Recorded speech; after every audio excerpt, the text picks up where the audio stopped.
തന്റെ തുറന്നുപറച്ചിൽ എല്ലാ വാതിലും കൊട്ടിയടച്ചപ്പോഴാണെന്ന് doctor Haris Chirakkal. Professional suicide ഉണ്ടായപ്പോഴാണ് പ്രതികരിച്ചത്. ആരോഗ്യമേഖലയിൽ ബ്യൂറോക്രസിയുടെ വീഴ്ചയുണ്ടെന്നും ഡോക്ടർ തുറന്നടിച്ചു.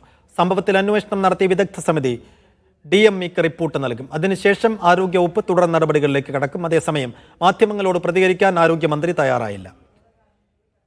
ഉന്നയിച്ച കാര്യങ്ങളിൽ നിന്ന് ഒരടി പിന്നോട്ട് പോയിട്ടില്ല ഡോക്ടർ ഹാരിസ് ചിറക്കൽ. പ്രശ്നങ്ങളുണ്ടായപ്പോൾ ഉപകരണങ്ങൾ വേഗത്തിലെത്തി. എങ്ങനെയാണ് ഇപ്പോൾ ഇതൊക്കെ എത്തിയതെന്ന് ഡോക്ടർ ചോദിച്ചു. പ്രശ്നമുണ്ടായാലേ പരിഹാരം കാണുമോ എന്ന ചോദ്യവും ഡോക്ടർ ഹാരിസ് ചിറക്കൽ ഉന്നയിക്കുന്നു. നിലപാടിൽ ഉറച്ചു നിന്ന ഡോക്ടർ വീഴ്ചയ്ക്ക് കാരണം ബ്യൂറോക്രസിയാണെന്ന് ആവർത്തിച്ചു. അവിടെ മാറ്റം വരണം. ബ്യൂറോക്രസിയെയാണ് കുറ്റപ്പെടുത്തുന്നത്. ഇന്നും ബ്യൂറോക്രസിയെ തന്നെയാണ് കുറ്റപ്പെടുത്തുന്നത്. ബ്യൂറോക്രസിക്ക് പ്രശ്നമുണ്ട്.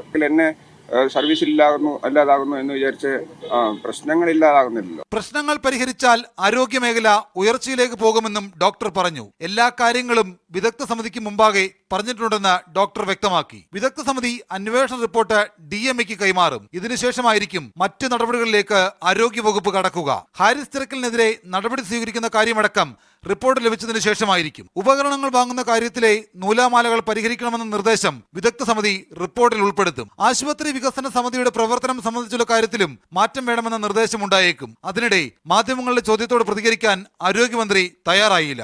ഔദ്യോഗിക വസതിക്ക് മുമ്പിൽ കാത്തുനിന്ന മാധ്യമങ്ങൾക്ക് മുഖം തരാതെ മന്ത്രി വാഹനത്തിൽ മടങ്ങി. സിസ്റ്റത്തിന്റെ പ്രശ്നമാണെന്ന് ആരോഗ്യമന്ത്രി പറയുമ്പോൾ ഡോക്ടർ ഹാരിസ് ചിറക്കൽ ഉന്നയിച്ച പ്രശ്നങ്ങൾ എങ്ങനെ പൂർണ്ണമായി പരിഹരിക്കപ്പെടും എന്നുള്ള ചോദ്യം കൂടി ഉയരുന്നുണ്ട്.